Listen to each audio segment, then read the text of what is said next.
자, 이어서 홍준표 후보 어서 오십시오. 홍준표입니다. 반드시 정권을 탈환하겠습니다. 겁이 없습니다. 힘이 있습니다. 꼭 정권 교체를 하도록 하겠습니다. 홍준표에게 맡겨주십시오.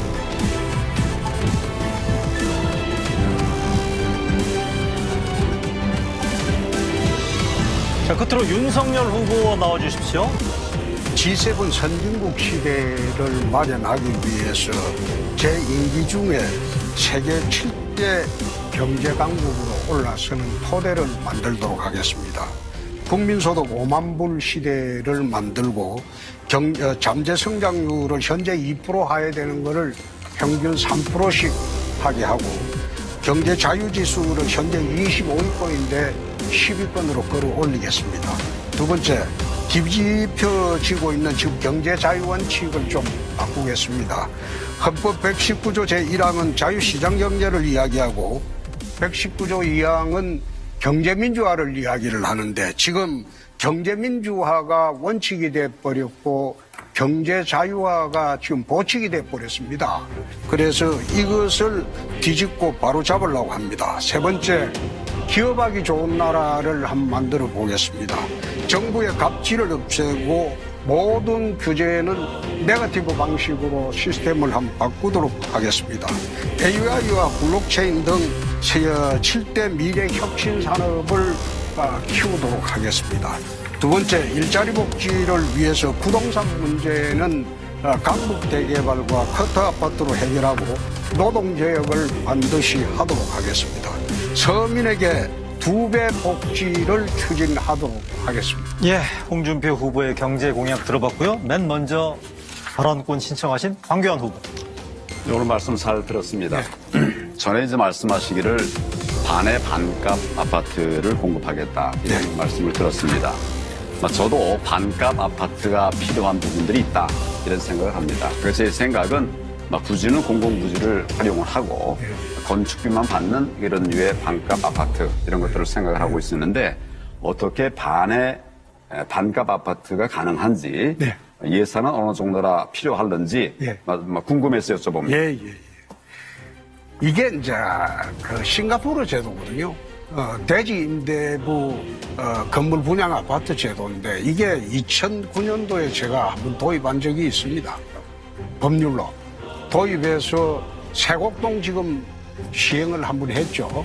그리고 안양 가는데 한번 시행을 했다가 사실상 실패를 했는데 지금 공공부지에 세운다는 게 아니고 강북 대개발할 때도 가능하다는 겁니다.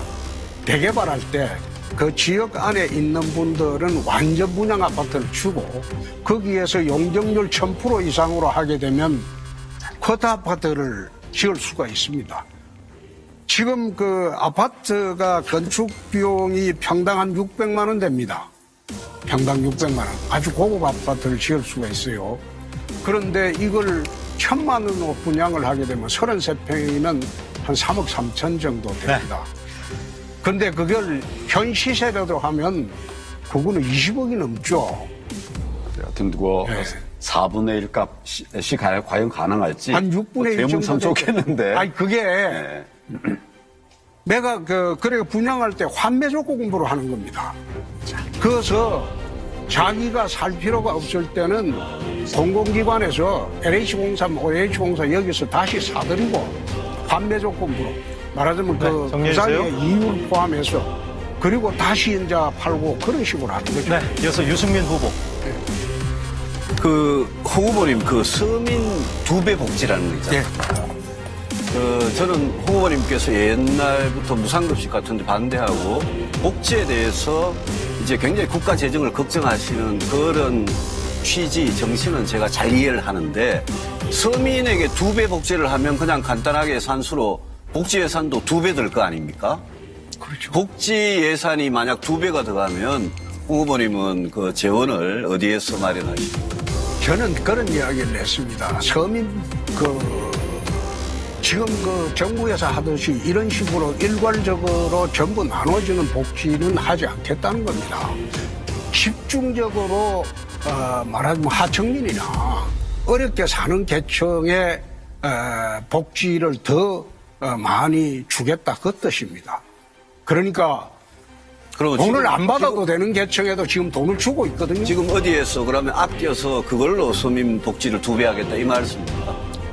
경남지사 할 때 그렇게 했습니다. 경남지사 할 때 행정개혁하고 그 다음에 경영개혁을 다 해가지고 거기에 남는 돈을 서민복지에 다 투입을 했습니다. 네. 그때 경남지사 할 때는 전국자치단체가 복지 예산이 31.3%라고 예. 저는 네, 네. 37%를 했습니다. 네, 이어서 하태경 후보. 다른 일단 예. 그 부동산 공약 중에 1가구에 2주택만 허용하고 3주택 이상은 제한하겠다는 공약이 있던데요. 제한적으로. 그러니까 어느 일정 어쨌든- 시점까지. 근데 그 문제가 방법인데 예. 가급적 임대법인으로 전환하겠다. 그래서 임대료를 제한하겠다는 것도 있고. 근데 문제는 임대법인으로 뭐 3, 4주택 있다고 전환 안 하는 가구들이 많을 텐데 그런 경우는 뭐 몰수라도 하겠다는 거예요. 어떻게 제한합니까? 아니 소유 금지를 하게 되면 법률로 그럼 국가가 강매하는 거죠. 강제 매각하는 거죠. 예? 만약에 일정 수준까지 부동산 시장이 안정될 때까지 1가구 2주택 정도까지만 제한하겠다는 법률을 제정하게 되면 2주택 넘는 그 집 문제는 그거는 국가가 그 매각 강제를 하는 거죠. 그거 그 공산주의 정책 아니에요? 그게 공산주의는 네. 아니죠. 강제 매각을 시키겠다. 아니 그건 공산주의라고는 할 수 없는 게 네, 정리해 주십시오. 부동산 시장이 워낙 폭등하니까 그런 안을 내보는 겁니다. 자, 마무리하겠습니다. 세금으로 해야 자본주의적 방법이지 그걸 강제 매각을 시키겠다. 마무리하겠습니다. 아무튼 홍 후보님 새로운 모습을 봅니다. 네. 빨갱이를 욕하시더니만 본인이 김표 후보님. 이재명 부동산 투기 게이트의 특징은 이재명이 설계하고 부동산 투기꾼들이 주도해서 그리고 이제 평생 갑질이나 하던 우리 판검사 출신의 변호사들이 로비를 담당하도록 하는 등 한 팀이 돼가지고 국민을 농락한 겁니다. 이재명 재판에 20명의 변호사가 그리고 화천대유라는 데는 대장동이죠. 30명의 변호사가 있는데 그중에서 제일 나쁜 놈은 난 박영수 특검이라고 생각합니다. 어떻게 생각하십니까? 저도 동의합니다. 예. 박영수 특검은 부인, 아들, 딸, 가족 모두 개입이 되어 있고 본인은 또 오징어 사기꾼들한테 엮여서 입건이 됐는데 제가 지난번에 그래서 시궁창에서 밥을 주워 먹는 쥐새끼만도 못하다고 했어요. 동의하십니까? 또 그 동의하면 저 하태경 후보가 막말이라고. 자, 홍준표 후보님, 그래서 저런 쓰레기 같은 인간에게 과연 박정희 대통령이 구속되고 45년이나 구형을 받았는데 국민들은 여기에 분통을 하고 있다는 것입니다. 제가 어저께 바로 구미 박정희 대통령 생가를 방문하고 대구 서면시장을 방문을 했었습니다. 그래서 우리 주민들을 만나서 아주 환영을 받았어요. 대구에서. 저도 사실 대구 사위입니다. 요 최근에 이제 반려자가 생겼는데 그러면서 저의 그런 발언을 보고 아이고 박영수 특검은 부속하고 55년 구형을 해야 되겠다고 주장을 하는 분들이 있던데 어떻게 생각해나면 쭉 한번 설명을 좀 해보세요. 검사 출신이니까. 아 그럼 최근에 재혼하십니까? 대구 축하드립니다. 부인 예. 제가 맞아서 지금 요즘에 좀 그게 도움을 받고 법적으로 50년 구형이 되는지는 내가 잘 모르겠습니다. 검사를 그만둔 지가 하도 오래돼가지고 하여튼 최고형으로 다스려야 되겠죠. 있습니다. 최고형으로 45년보다는 좀 더 줘야 될 것 같아. 법감정으로는. 50년이 됩니까? 저도 기업하기 좋은 나라 만드시겠다 그랬고요. 기업하기 좋은 나라 예. 만드시겠다 그랬고 지난번에 이제 주제 토론할 때 리쇼어링 예. 그 이제 주제로 말씀하셨습니다. 근데 이 우리나라의 기업들이 국외로 나가는 이유 중에 물론 이제 가장 큰 건 노동 경직성 때문에 이제 그 나가는 회사들이 많죠. 그러나 그 중에는 이제 상속세 부담, 고율의 상속세 부담 때문에 나가는 기업도 있다고 합니다. 그래서 저는 사망 시에 기업에 대해서 60%라는 어떤 최고 60%가 되는 고율의 그 세금을 물리는 현행 상속세 체계는 우리 기업이 중소기업, 중견기업, 대기업으로 이렇게 오랫동안 성장하는데 걸림돌이 될 수도 있다라는 생각을 가지고 현재 이런 불합리한 상속세 제도를 좀 개선하자는 의미에서 사망 시에 바로 그 세금을 물리지 말고 다른 방법으로 예를 들어서 일단은 기업을 계속하게 한 후에 기업을 처분할 때 이득이 현실화될 때 이런 그 세금을 물리는 것이 바람직하다라는 어떤 상속세 폐지와 그에 따르는 세제 개편에 관한 의견을 제시한 바 있습니다. 이런 방식의 상속세 폐지와 세제 개편 방안에 대해서 혹시 홍 후보께서 어떤 의견을 가지고 계시죠? 상속세를 손을 좀 보는 거는 저는 찬성합니다. 특히 중소기업 같은 경우에 가업 승계를 해야 되는데 과도한 상속세 때문에 가업 승계가 안 되는 경우가 많아요. 그리고 그 중소기업을 팔아버리고 그 다음에 건물 사가지고서 이제 부동산업을 하는 경우가 상당히 많습니다. 그래서 가업 승계를 위해서 중소기업 같은 경우에는 상속세에 손을 좀 보는 것이 맞겠다. 네. 그리고 대기업 같은 경우에도 경영권 그 방어 때문에 상당히 애로사항이 많은 경우가 많습니다. 네, 잘 알겠습니다. 그런 경우에는 좀 상속세를 손보는 게 맞겠다. 제가 주장했던 바 어떤 의미에서는 예. 같은 취지의 비슷한 취지의 말씀을 해주신 걸로 알겠습니다. 이제 가볍게 시작하겠습니다. 윤 후보. 네네.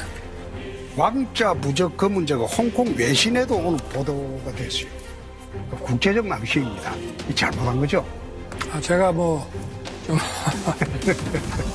그리고 국민들께 하여튼 제가 보건데 생각합니다. 그거 국민들한테 설득하는 과정이 네. 적절하지가 않아요. 거기에 할머니가 했다고 하는데 오늘 중앙일보에 보도된 거는 그 아파트 주민이 거짓말이라고 그래 또 보도를 했어요. 그거는 저도 그 보도를 봤는데요. 예, 예. 그거는 정말 사실하고 다른 얘기고 제 차가 지하에만 다닌다고 하는데 같이 오는 우리 팀들이 많기 때문에 지하에서 기다리게 할 수가 없습니다. 그래서 카니발이 늘 1층에 있고. 알겠습니다. 그건 좀 말이 안 되는 얘기 같습니다. 오늘은 부적 없죠? 오늘요? 예, 오늘은 없죠? 부적은 그게 부적이라고 생각을 했으면 제가 알겠습니다. 손바닥에 그러고 다녔겠습니까?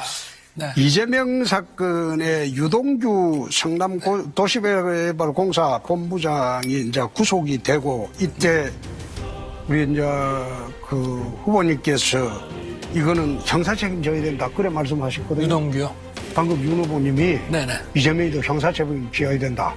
법적 제가 책임져야 볼 된다. 때는 이건 직무상 상하관계 있고 그렇죠. 결재관이 있기 때문에 피하기가 어렵다고 저는 생각합니다. 그렇죠. 그러면 고발 사주와 관련해서 손준성 검사가 구속되면 네.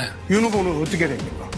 똑같이 직무상 상하관계고 네. 결재권자인데 어떻게 그건 하시겠어요? 아니 이거는 업무가 결재 업무가 아니고요. 예. 그냥 그거는- 보고 던던 업무입니까? 아니 그거는 제가 그런 걸 시킬 이유가 전혀 없는 상황이라고 제가 수차 말씀을 드렸는데. 근데 이재명 후보도 나중에 그럴 거 아니에요. 그런 거 시킬 이유가 없다고. 이거는 시장 결재 없이는 이 사업 자체가 이루어질 수가 없는 거죠. 알겠습니다. 이거는 정상적인 업무를 하면서 범죄를 저지른 것이고.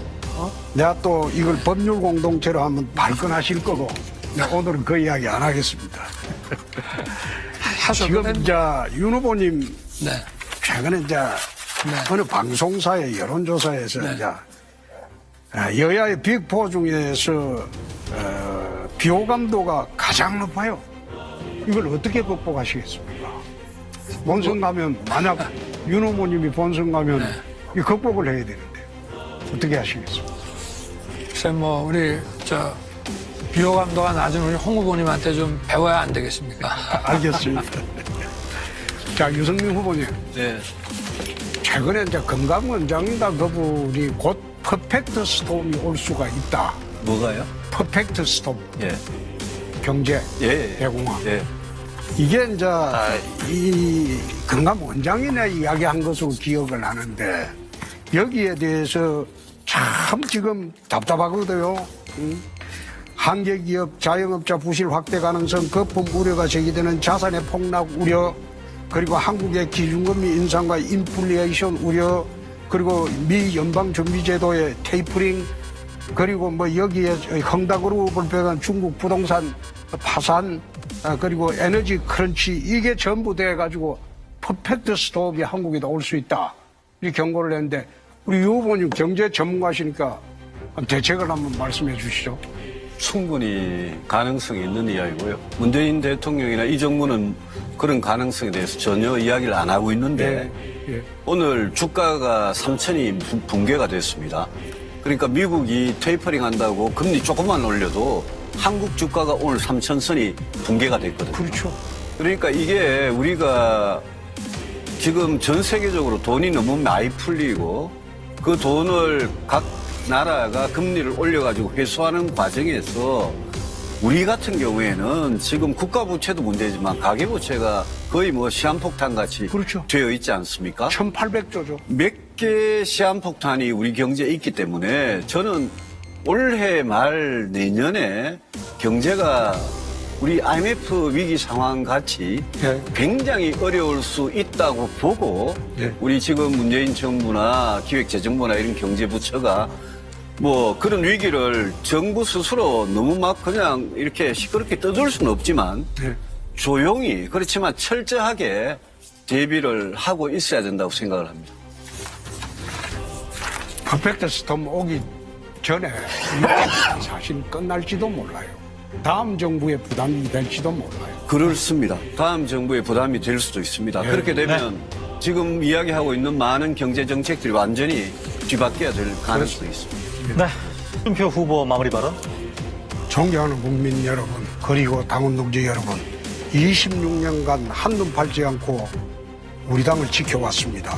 탄핵으로 소멸될 뻔한 당을 살려냈습니다. 이제 정권 교체의 막중한 사명을 눈앞에 두고 있습니다.